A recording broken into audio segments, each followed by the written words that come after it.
क्या आपने कभी सोचा है, जो बालक सूर्य को फल समझकर निगल गया, जो राम नाम का स्मरण करते ही पर्वत उठा लेता है, वो हनुमान आखिर पृथ्वी पर आए कैसे?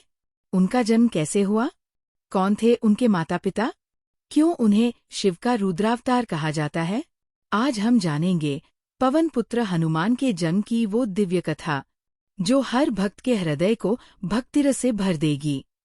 बहुत समय पहले, त्रेतायुग के पूर्व काल में, पर्वतों की गोद में एक वानर योद्धा रहते थे, केसरी, वीर, शक्तिशाली और धर्म के रक्षक।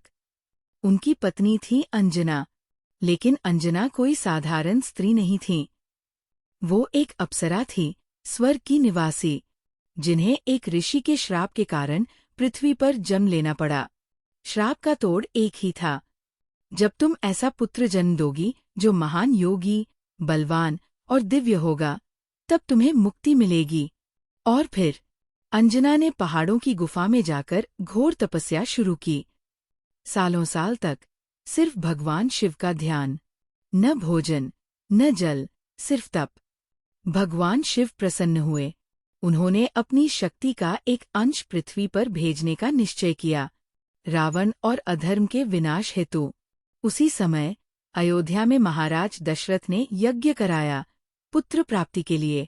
उस यज्ञ से जो दिव्य पायस, खीर निकली, वो वायुदेव के माध्यम से अंजना माता तक पहुंची। वायुदेव ने शिव के आदेश पर वो पावन पायस अंजना की गोद में रखा।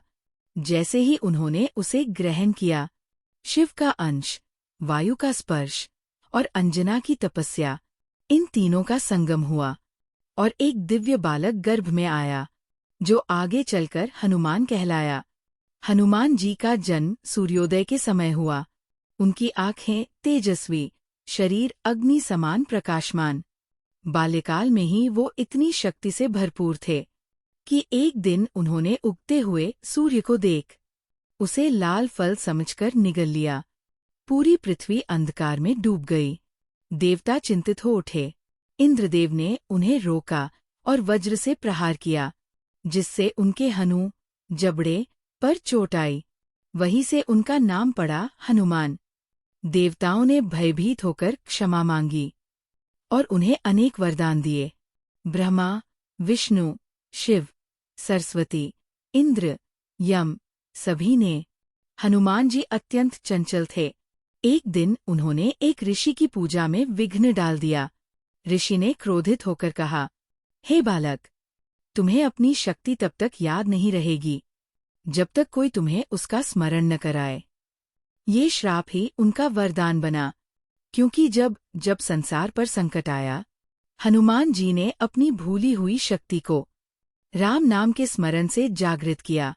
राम के भक्त बनकर उन्होंने साक्षात शक्ति का सही उपयोग किया। हनुमान जी केवल बल के प्रतीक नहीं, वो भक्ति है, ज्ञान है, नम्रता है। उनका जन्म केवल एक घटना नहीं, बल्कि ये ईश्वर की योजना थी, धर्म की स्थापना के लिए। उनके अंदर शिव का तप, वायु का स्पर्श, अंजना की माँ की ममता और राम की भक्ति का संगम है।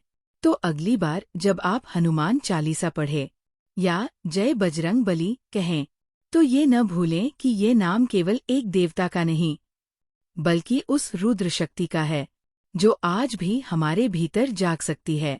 हनुमान जी का जन्म हमें सिखाता है कि जब इरादा, श्रद्धा और सेवा एक हो जाते हैं, तो स्वयं शिव शक्ति बनकर धरती पर अवतरित होते हैं।